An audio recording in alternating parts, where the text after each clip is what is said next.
Bon, bah, c'est encore nous et toujours nous. Bonjour, Hein. bonjour. Cécile et André à l'école buissonnière nomade. Alors voilà, ce que j'avais envie de partager aussi. Bon, j'ai envie de partager tellement de choses avec vous, avec nous tous, que voilà. Bon, bah, l'autre jour, il y a ma nièce qui a partagé sur Facebook une carte où il y avait répertorié tous les hauts lieux énergétiques qu'il y a en Alsace-Lorraine et dans les Vosges, et voilà. Et, et je lui dis waouh. Donc et je me dis bah mince, parce que moi et Cécile, on a fait des conférences sur les secrets de famille inondés, comme on l'a déjà dit. Et une fois on était allé en Alsace, on se trouvait dans la région de Strasbourg. On avait fait une conférence à Colmar, après on était revenu à Strasbourg une autre fois faire une autre conférence. Et puis des personnes qui avaient assisté à notre conférence et à nos ateliers nous avaient dit ah tiens, on aimerait bien vous emmener sur un haut lieu énergétique où il y a des menhirs ou un truc comme ça. Oh, on voudrait vous emmener là, machin tout. Puis je dis ah bon, parce qu'on devait remonter nous vers le Luxembourg. Et puis elle dit bah tiens, on va regarder sur la carte, c'est où.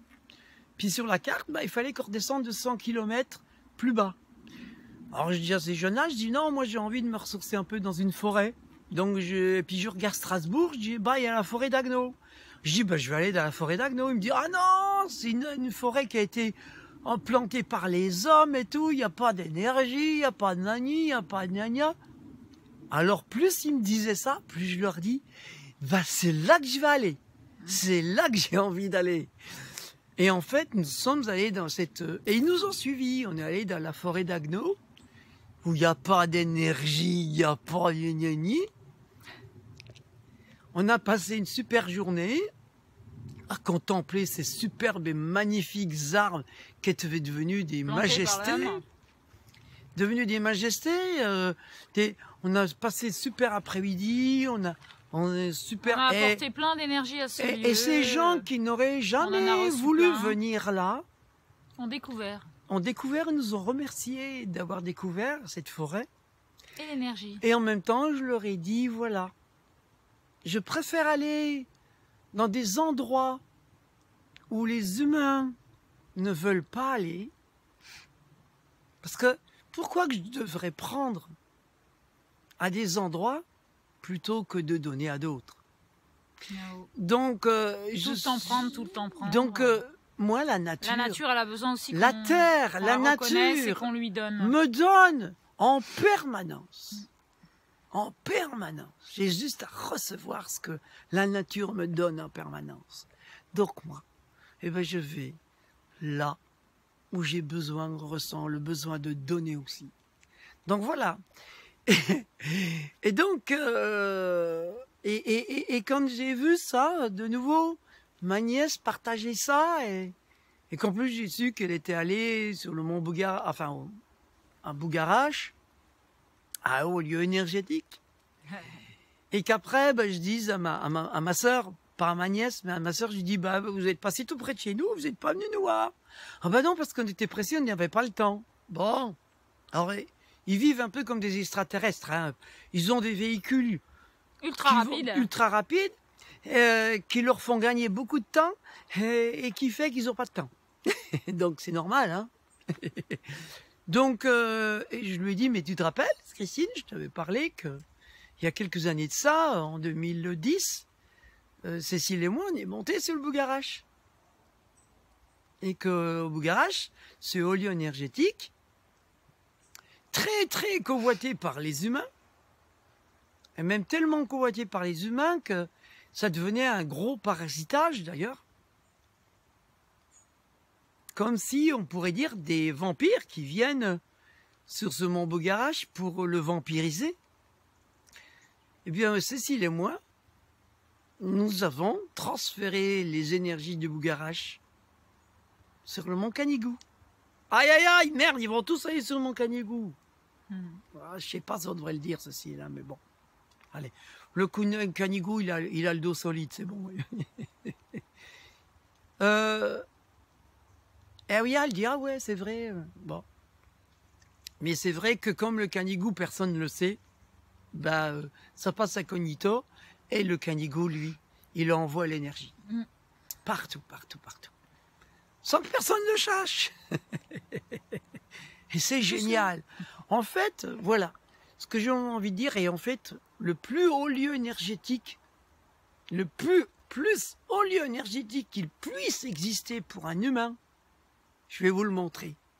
Le plus haut lieu énergétique qu'il y a, par exemple, pour moi, et c'est là.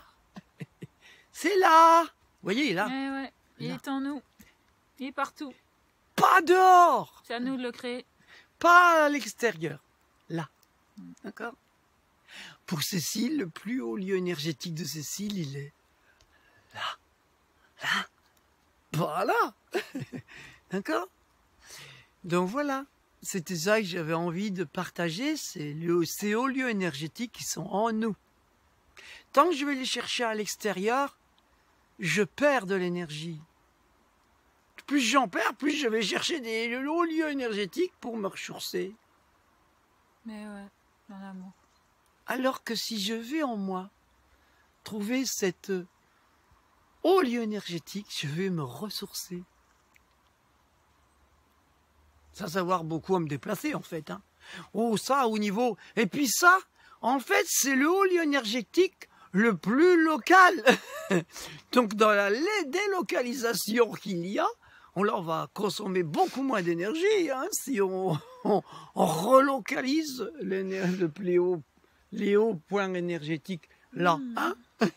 Sans déconner, tu vois, un peu les économies qu'on va faire, de carburant et tout, pour les gens. Puis comme sur la vidéo qu'on a fait avant, sur les manifestants qui vont manifester pour le climat, ou qui vont manifester pour la condition animale, ou qui vont manifester... Et s'ils se rendent compte que c'est là que tout se fait, dans ces hauts lieux énergétiques, ils n'ont plus besoin ni de se déplacer, ni de machin, ni de consommer du carburant, ni de penser des tonnes d'énergie pour essayer de changer des choses d'une manière illusoire, alors que ici, ben, c'est le plus local et c'est là qu'on peut changer les choses. Voilà. Merci. T'avais quelque chose à dire? Non. Ils vont m'accuser que j'arrête pas de parler. Hein. Bah ouais. Oh là là, ils vont me dire, celui-là, c'est un bavard. Hein. Bah oui. Mince alors. Bon, ben, je fais 1 minute de silence pour vous montrer que je sais aussi être dans le silence. Même, attends, avant ça, je vais leur montrer un truc, je vais leur dire quelque chose. Je crois que je l'ai déjà dit dans une vidéo, mais je peux leur dire là.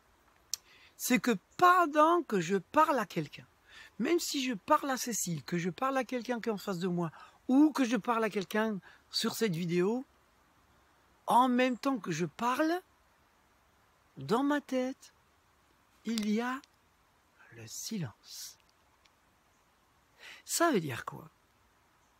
Il n'y a pas de brouhaha. Il n'y a pas de brouhaha là-dedans. C'est le silence. C'est ce qui me permet d'être aussi bien dans ce que je dis d'ailleurs. Et de ne pas avoir besoin de noter quoi que ce soit des idées qui me viennent. Je les laisse venir. C'est tout. Parce qu'il n'y a pas de brouhaha. Il y a du vide. Il y a du silence. Et du silence vient ce qui se dit et ce qui sort et ce qui émane. Voilà. Ça sort en fait, ce que je dis sort du silence. Qui se voit pas, hein. Voilà ce que j'avais envie de dire au niveau du silence. C'est toujours du silence qu'émane le bruit, la réalité, les choses qui s'expriment. Dans un brouhaha, on n'entend plus les gens qui s'expriment. On n'entend plus l'expression qui vient du silence, en fait.